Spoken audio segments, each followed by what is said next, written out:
گھریلو ناچاکیاں ہو جاتی ہیں، بعض کا کچھ لوگ اپنی بیویوں کو گالیاں دیتے ہیں. ایسے روز کیس آتے ہیں، وہ بات کرتے ہیں کہ وہ اتنا غصے میں آ جاتے ہیں کہ اس بیچاری کو گالیاں دینا شروع کر دیتے ہیں، چونکہ وہ کمزور ہے. دو کمزوروں کے بارے میں اللہ سے ڈرنے کی تلقین کی گئی ہے، ایک غلام اور ایک بیوی. یہ بیچاری بھاگ کے جا نہیں سکتی. پھر غریب ماں باپ کی بیٹی ہو، سسک سسک کے رشتہ ہوا ہو، اور باقی بہنیں جوان گھر بیٹھی ہوں، ان کا رشتہ ہو نہ رہا ہو، تو یہ بھی گھر جا کے بیٹھ جائے؟ کبھی نہیں بیٹھے گی. گالیاں سہلے گی، خون کے گھونٹ پی لے گی، لیکن کچھ نہیں بولے گی آگے سے. اور تو فرعون بن گیا ہے، تو حامان بن گیا ہے، تو ظالم بن گیا ہے. تیرے پاس ہے کیا؟ بس شوہر ہونے کا تجھے ناز اور غرور ہے کہ میں مرد ہوں. یہ تیری مردانگی نہیں ہے کہ تو گالیاں بک رہا ہے. تیری مردانگی یہ ہوتی کہ تو محبت سے جیت لیتا اسے، تیرے گھر میں اسے آسودگی ملتی، بہار ملتی، قرار ملتا، تسکین پہنچتی. تو کمزوروں کو، بعض مزدوروں کو گالیاں دے رہے ہوتے ہیں، اپنے ماتحتوں کو گالیاں دے رہے ہوتے ہیں، اپنے مخالفین کے لیے زبانیں اتنی لمبی ہو جاتی ہیں کہ العیاذ باللہ. تو میں آپ سے یہ کہتا ہوں، یہ منبر و محراب کا سبق ہے، یہ رسول اللہ کا دیا ہوا دین ہے. یہ منافقوں کی علامات میں سے ایک علامت ہے، جب وہ لڑتا ہے تو گالیاں بکتا ہے، جھوٹ بولتا ہے، امانت میں خیانت کرتا ہے، اور عہد کرے تو اس کی پاسبانی نہیں کرتا. اللہ ہمیں عہد کی پاسبانی کی توفیق دے. اللہ ہمیں اس بات کی توفیق دے کہ ہم کسی کی امانت کے امانت دار ٹھہرائے جائیں تو پھر اس امانت کو ادا کریں. اللہ اس کی ہمیں توفیق دے کہ جب ہم کسی منصب پہ ہوں، ہمیں اس منصب کے تقاضوں کو پورا کرنے کی توفیقات سے نوازا جائے. حضور نے ارشاد فرمایا، آیات المنافق ثلاث، منافق کی علامتیں 3 ہیں. جس شخص کے اندر یہ علامات ہوں تو وہ اس نیت سے سنیں کہ آج ابھی اسی وقت میں یہ مصمم عزم کرتا ہوں کہ اپنے سے کھرچ دوں گا ان چیزوں کو، اور اپنے من کو، اپنے اندر کو، اپنے باطن کو ان غلاظتوں سے پاک کروں گا. اور عملی موضوعات پہ بات کرنے کا میرا مقصود بھی یہی ہوتا ہے کہ ہماری زندگی میں، سب سے پہلے اپنی زندگی میں اور پھر میرے ملنے والوں کی زندگی کے اندر عملی طور پہ تبدیلی پیدا ہو. تو اس نیت کے ساتھ جب آپ سنیں گے تو اللہ برکت کرے گا. تو سنیے، رسول رحمت نے ارشاد فرمایا صلی اللہ علیہ وآلہ وسلم نے کہ منافق کی نشانیاں 3 ہیں. ان میں سے ایک، اذا حدث کذب، جب وہ بولتا ہے تو جھوٹ بولتا ہے. یہ منافق کی علامتوں میں سے ایک علامت ہے کہ اس کی زبان جھوٹ کی عادی ہوتی ہے.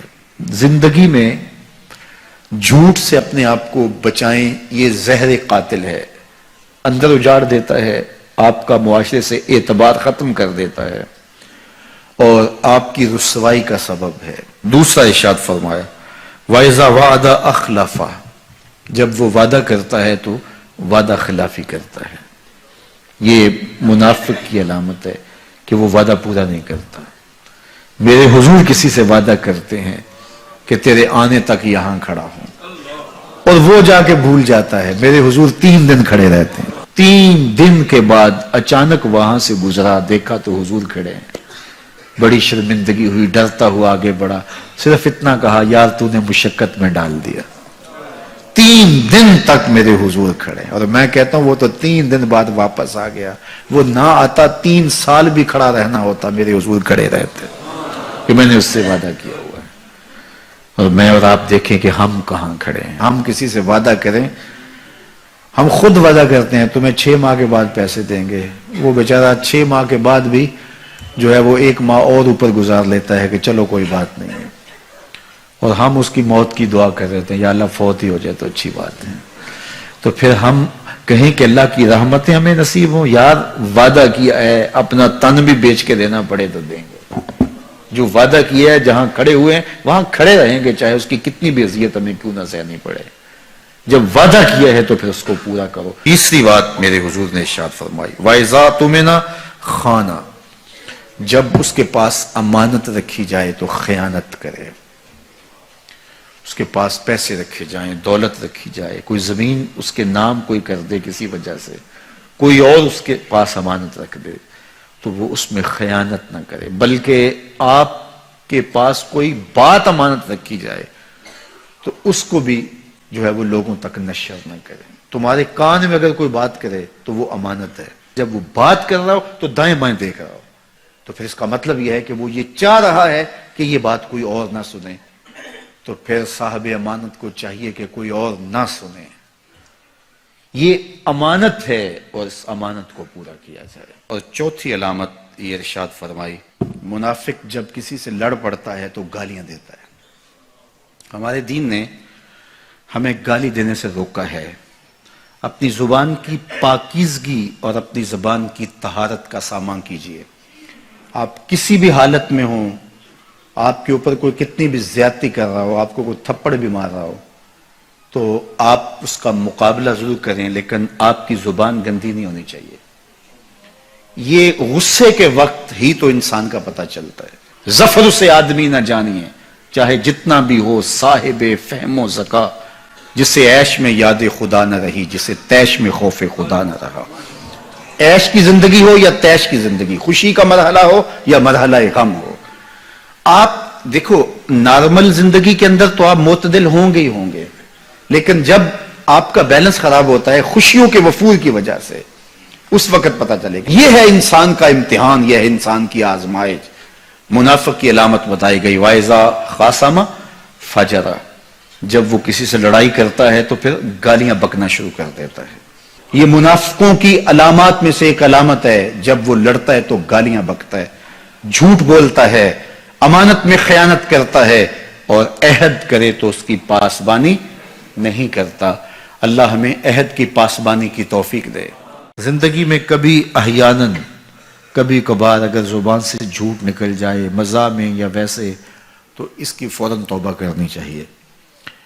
جب کوئی شخص جھوٹ بولتا ہے اس کے منہ سے بدبو نکلتی ہے، اللہ کے فرشتے 1 میل دور تک چلے جاتے ہیں، رحمت کے فرشتے، اور اگر پھر بولتا ہے تو 1 میل اور چلے جاتے ہیں پیچھے۔ لوگ کہتے ہیں کہ ہمارا کاروبار خراب ہو گیا، گھر سے برکت اٹھ گئی، تو اس کا سبب یہ سمجھتے ہیں کسی نے تعویذ ڈال دیے۔ میاں جھوٹ چھوڑ دو، رحمت کے فرشتے نیڑے آ جائیں گے، تمہارے گھروں کے دور چلے گئے۔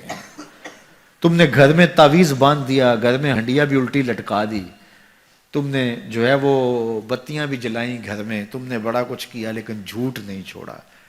تمہاری بتیاں جلانے سے، تعویذ لٹکانے سے فرشتے واپس نہیں آئیں گے۔ فرشتے واپس تب آئیں گے جب جھوٹ چھوڑو گے۔ تو جھوٹ چھوڑو، رحمت کے فرشتے نیڑے آ گئے تو رحمتیں برسنا شروع ہو جائیں۔ تو ہم بیماری اور ہے، علاج اور کر رہے ہیں۔ کچھ لوگوں کا تو کام ہی جب بھی کوئی مشکل بنی تعویذ لینے دوڑ پڑتے ہیں، اور بابا بھی کہتا ہے چنگا ہو گیا تو آ گیا، ورنہ چل جانا سی تعویذ۔ چونکہ اگر وہ یہ نہ بتائے تو اس کا تو کاروبار ختم ہو گیا، وہ تو بیٹھا اسی کام کے لیے ہے۔ اس نے تو ٹاٹن جو ہے وہ رات فوٹو سٹیٹ کروا کے رکھے ہوئے، 10 اس کو دینے ہیں، 15 اس کو دینے ہیں، وہ تو کام ہی یہ کرتا ہے۔ اور وہ کہے کہ نہیں بابا تیرے گھر میں جھوٹ ہے، تیرے رزق میں ملاوٹ ہے، تو نماز نہیں پڑھتا، تو سجدہ ریز نہیں ہوتا، تیرے یہ خرابیاں، تو پھر بابے کے پاس کسی نے کیا لینے آنا؟ جب مشکل ہوگی تو مصلے پہ سر جھکائے گا، بابا تو بھوکا مر جائے گا۔ اس لیے بابا کہتا چنگا ہو گیا تم آیا، ویلے سر آ گیا، نہیں تو یہ چل جانے تھے، تبھی تو کچھ رہنا ہی نہیں تھا۔ پھر مریض بن جائے، ہر اتوار کو بابے کے در پہ حاضری دینی پڑتی ہے۔ چھوڑو بابوں کو، اللہ کی چوکھٹ پہ آ جاؤ۔ 5 گانا نماز یہ شعار زندگی بنا لو، دیکھنا گھر میں برکتیں اتریں گی۔ جھوٹ نہ بولو، فرشتے رحمت کے نیڑے آ جائیں گے۔ ہر بار جھوٹ بولیں گے 1 میل 1 میل 1 میل 1 میل، ذرا سوچے نا، ہر بندہ یہاں بیٹھے سوچے ہمارے فرشتے کتنے کو دور ہو چکے ہوں گے۔ سویر سے لے کر جھوٹ ہی جھوٹ، روز کتنا اور پیچھے دھکیل دیتے ہیں۔ پچھلے سارے گناہوں سے توبہ کرو، کریم وہ اتنا ہے، فرشتوں کو حکم کرے گا واپس جاؤ، اس کے گھر کے اوپر اپنے پر ڈال دو۔ یا اللہ اس سے تو بدبو دی اور ہم یہاں تک آئے، کہاں توبہ کر دیا، اس گھر میں خوشبوؤں کے بسیرے ہو گئے۔ تو جھوٹ سے توبہ کرو، یہ علامت ہے نفاق کی۔ تھوڑی سی تکلیف ہوتی ہے، جو بندہ عادی جھوٹ ہوتا ہے اس کے لیے وہ چسکا لگ گیا ہوتا ہے نا جھوٹ بولنے کا، نشہ لگ جائے کسی کو تو نشہ اتنی جلدی چھوٹتا تو نہیں ہے، حالانکہ وہ خود بھی جان رہا ہوتا ہے کہ برا ہے۔ گھر کے برتن بیچ دیتے ہیں نشے والے، لیکن اس کے باوجود چھوٹتا نہیں ہے۔ لیکن جو ہے وہ کوشش کر کے جب چھوڑ لیں گے, سچی توبہ جب انسان اپنے دل سے کرتا ہے تو آسان ہو جاتا ہے. سچ میں طمانیت ہے اور جھوٹ میں جو ہے وہ ریبہ فرمایا گیا, جھوٹ کے اندر بے چین